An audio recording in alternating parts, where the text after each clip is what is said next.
Joining me now, John Ziegler, conservative commentator, host of the Death of Journalism podcast. John, welcome back to the program.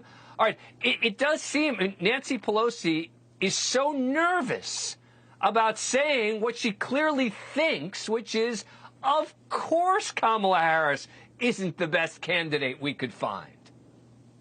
Well, Dan, I love so much what you just said there, but let me add a little bit different context. I think what Nancy Pelosi was doing there was thinking about a potential Gavin Newsom-Kamala Harris primary fight if what happens in your first segment, or what you talked about in the first segment, actually occurs, which is that Joe Biden doesn't run, because Nancy Pelosi is going to be on Team Gavin Newsom at that time, and so she may not want to tie herself down to Kamala Harris. Okay. But I agree with your larger point, which is that Kamala Harris is essentially a made woman in the liberal mafia. You're not allowed to touch her because the rules that have been created on the left are in this equity world, in this woke world, are you're not allowed to criticize a woman of color. That's just the rule. I mean, it's absurd. It's discriminatory. It's insulting to women and to people of color, in my opinion. But that's the rule. And you certainly, and this is what's going to be really fascinating if, in fact, something happens with Joe Biden,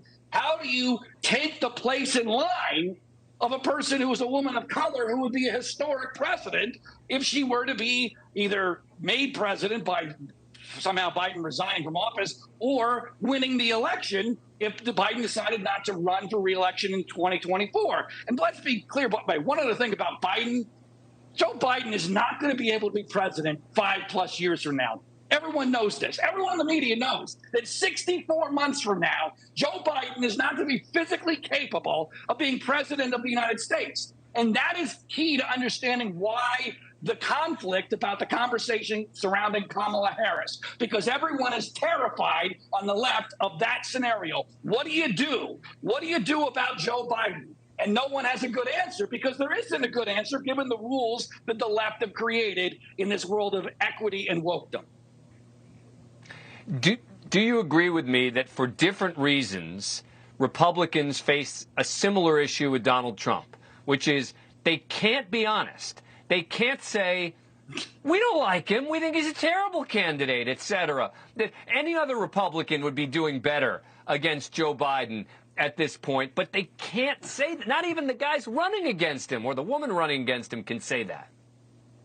Not only do I agree with you on that, Dan, I've committed my life to that premise. I mean, the reality is that what you just said is 100% true. It's disgusting. It's a shame. People who know that Donald Trump would be a horrible president in another term. He would be way worse in a second term than he was in the first term because of all sorts of different reasons, including no one credible being willing to work for him, and his retribution theme, his vengeance on America, especially after being indicted 4 times. People who know this in the right-wing media will never say it because they saw people like me get destroyed in 2016 for being never Trump conservatives. I'm about the last one. I'm the last of the Mohicans, still willing to say, look, the truth is the truth here. And I don't care about the customer base. I care about the country and the truth and the future for my children. And that's not Donald Trump or Joe Biden being the next president of the United States.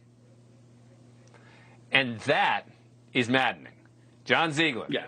Thank you. Appreciate it. Thank you. Thank you for watching. Go to newsnationnow.com to find News Nation on your cable provider. And don't forget to click the red subscribe button below to get more of News Nation's fact-driven, unbiased coverage.